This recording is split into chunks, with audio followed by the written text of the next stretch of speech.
Is it important to get a stronger and more specific and almost belief in what you want to achieve and what it is that you want to do? Specificity is so important, right? Again, taking the simple drinking analogy, I'm sorry. No. If I went up to a bar, you know, in a pub, and I can't just say I want beer. The same way if I go to a clothing store and a salesperson comes up to me and says, "Oh, welcome to our store," and I say, "I'm looking for clothes," and she might say, "Well, you've come to the right place. What kind of clothes are you looking for?" Something to cover my body. Those are the type we have here. That's great. You found the right store. Do you want to cover the top part of your body, the bottom part of your body? Do you want it to be visible to people, not visible to people? Do you want these clothes to be something you wear when it's hot, or in the middle of winter, or maybe in spring or fall? I mean, if you're not specific, you know, and it's a 5-story building selling clothes, they can't. But if you walk in there and you say, "I'm looking for exercise shorts," yep, go up these 2 escalators to the 3rd floor. As soon as you get off the escalator, turn left to go all the way to the back wall, turn right, it's on the far corner. When you're specific, people can point you in the right direction. When you're not, who can guide you? But no one can guide you if you don't know what you want. And what you want cannot just be vague statements like, you know, "I want to be happy. You know, I want to live an amazing life." What does that mean? It's really impactful the way you're saying it, because we're talking about clothes, a beer, but life decisions and what, like, purpose and what you want to achieve in life is so important, and it's everything. It really is everything, and it's like we don't consider that decision as much as we do, like ordering a beer. We go through the processes, but a lot of people who want something in life, like you say, if we say something like, "I want to be happy," it's almost like saying, "I want my thirst quenched." Maybe not even as specific as that in regards to the beer. So it's not going to help whatsoever. And your life is ticking away. It's not like you have all the time in the world. You don't. So that's another quote I wanted to life is finite. That's something I've heard you say before. Life is finite. People always say life is short. It's not short. When you're stuck in traffic for 3 hours, does it feel like it's short? Have you ever been in a plane, got in a plane, they've closed the door, they're just about to pull away from the gate, you know, and then the pilot goes on, "Oh, ladies and gentlemen, we just got a message from the control tower. There's some problems in the runway, and we're going to be delayed for 45 minutes. And everybody's like, "Oh, I have 45 minutes. Can't believe this is happening. What kind of nonsense is this?" It's 45 minutes. That felt like a really long time. So at that point, you can't really say life is short, because that 45 minutes seems like eternity. So life is not short, it's finite. And what I mean by finite is there's a clear, definitive end to it. We just don't know when that end is. As soon as you're born, someone just started a stopwatch, you know, like a timer started and started counting down. We just don't know what that number is. It could be a year. Babies die all the time. It could be 90 years.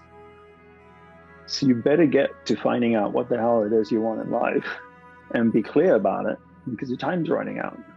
And the longer you wait, the less clarity you have in life. The less clarity you have in life, the less you get out of life, because you don't know what the hell it is you want. You just walk around doing this, doing that, having all kinds of random experiences. Some are good, some are not good. And then you make proclamations like, "Well, this is life." No, that's not life. This is some kind of random thing that you chose to live. Get clear. You don't go to a store and just grab any dress, put it on and leave. You go to the changing room, you put it on yourself, see how it looks, fits well, shows my belly too much, I'll try another one. You know, I don't like this color on me, doesn't go with my skin. You know, I prefer that color. And that's where, one thing I'm just in my book I mentioned quite a bit is that people get so used to repeating sayings that they hear all the time. You know, life is all about a journey. It's about having experiences. Well, you can choose to have experiences you want to have or experiences you don't want to have. And I'd rather not have experiences I don't want to have. If I was clear about what I want in my life, then my experiences are now very much aligned with my goals. But that's not to say that I won't have experiences that are unpleasant. I do, but they're very much more minimal than as opposed to not having a goal and having random experiences in my life, which I don't want. So, I mean, you've got clear defined goals and a clear defined target or goal, however you want to describe it. Is it sad for you to see other people without that? Like, is it something that you feel that people need, like really drastically need in their lives? I think they do, because if they had that clarity, it would bring greater meaning to their life. People need a sense of purpose. And if people don't have a sense of purpose, they feel lost, they feel depressed, they feel unwanted, unneeded, they're not contributing. Kids feel the same way too, right? When kids don't have a purpose or something greater need to do something, then they don't feel any importance. Then where do you channel all that energy? Energy is so powerful, right? And energy has the ability to create things. So if you don't have a point of focus for the energy to flow, then it's going to go all over the place. Just take water coming down from a mountain. You know, if it was spreading all over the mountain,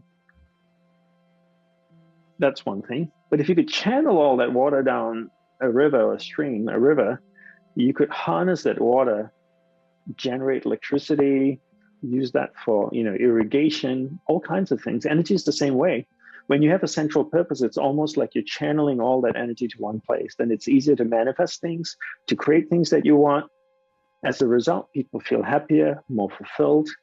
But when you don't have that, then it's just going all over the place. Sometimes it's invested in things and people that we don't like, that are not aligned with us, which results in experiences that are unpleasant. And it just creates complication. We all want a sense of purpose, a sense of meaning, a sense of belonging to something.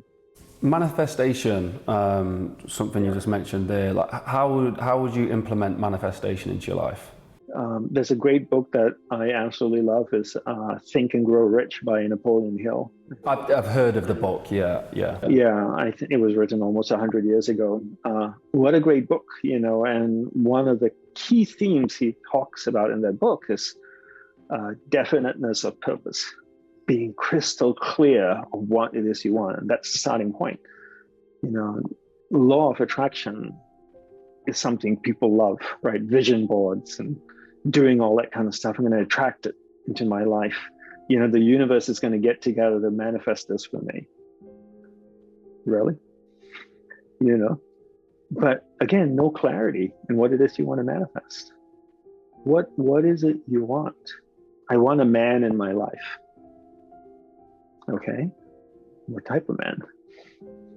One who beats you, one who loves you, one who cooks for you, one who will have wonderful conversations with you. You have to get specific, right? Because even before you can start to manifest anything, if you don't have clarity around what it is you want to manifest, you can't. So even when I work with athletes or business people, with an athlete, it's like, what specifically do you want to achieve? Do you want the golden boot? Do you want the Champions League? Do you want the Wimbledon trophy? What is it you want? Once you have that clarity, then you know where to channel all your energy. You know what to visualize in your head. You can start to do the processes that need to be done in order to create that. Everything manifests in the mental plane first before it manifests in the physical plane. You think about it, you have an idea, you have a podcast. It started with an idea in your head. Did it not? Yep. You were having a beer in the pub, just kidding. And I'm going to start a podcast, right? And then you go like, okay, how do I do it? What do I need to do? Do I need a room? Do I need a camera? Do I need a mic? What should I call it? All that stuff, but it starts in your head. So you need to have that clarity of that vision in your head a very, very specific vision, clear vision, before you can even begin the process of manifesting it. And again, with you, with your podcast, if you didn't have clarity around what it is you wanted, how would you know what type of interviews to conduct? You could be talking about finance, you could be talking about, guns and ammo, horses, a podcast on horses. Not your thing, perhaps? Not mine, no. But the more specific you are, the easier it is to manifest something.